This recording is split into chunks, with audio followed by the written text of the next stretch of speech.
The Democratic Republic of the Congo is a centralized constitutional republic.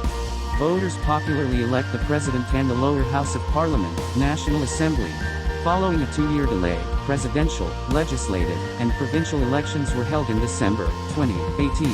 In January 2019, the National Independent Electoral Commission declared Félix Tshisekedi the winner of the 2018 presidential election.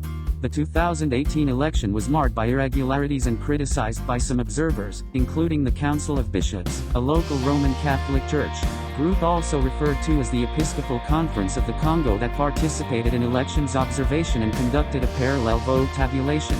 The council stated the results did not match those of their observation mission. Nevertheless, the 2019 inauguration of President Tshisekedi was the first peaceful transfer of power in the country's history. The primary responsibility for law enforcement and public order lies with the Congolese National Police, which operates under the Ministry of the Interior. The National Intelligence Agency, overseen by the Presidency, is responsible for internal and external intelligence. The armed forces of the Democratic Republic of the Congo and the Military Intelligence Service operate under the control of the Ministry of Defense. These forces focus almost exclusively on internal security, particularly instability in the east, which was the operating area of numerous armed groups. The Presidency oversees the Republican Guard, and the Ministry of Interior oversees the Directorate General for Migration, which, together with the Congolese National Police, are responsible for border control. Civilian authorities exercised limited control over the security forces. There were reports that members of the security forces committed numerous abuses.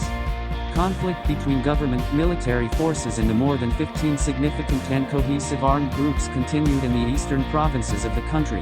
In response, the president announced a state of siege akin to martial law in Ituri and North Kivu provinces in May 2021, which Parliament repeatedly extended and remained in effect as of November.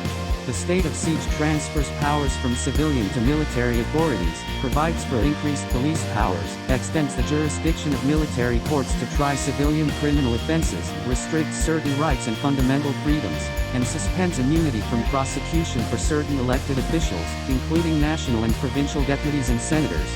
Separately, beginning in April, the armed rebel group March 23 movement significantly increased attacks against the country's forces and in June took over the border town of Bunagana. In December, the UN group of experts reported it had evidence the Rwandan Defense Forces supported the March 23 movement and were conducting operations on Congolese territory. Significant human rights issues included credible reports of unlawful or arbitrary killings, including extrajudicial killings, forced disappearances, torture and cases of cruel, inhuman, or degrading treatment or punishment by the government.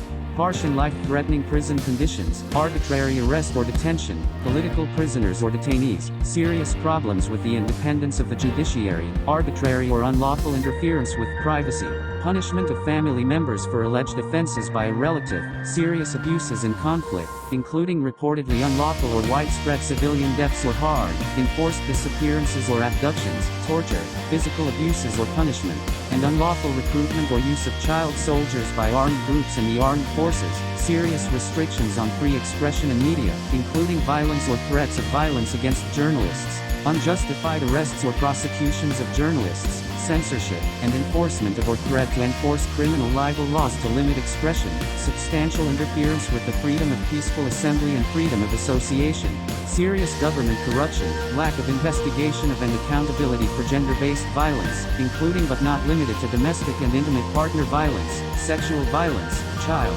early, and forced marriage, and other forms of such violence, crimes involving violence or threats of violence targeting members of ethnic groups or indigenous peoples, trafficking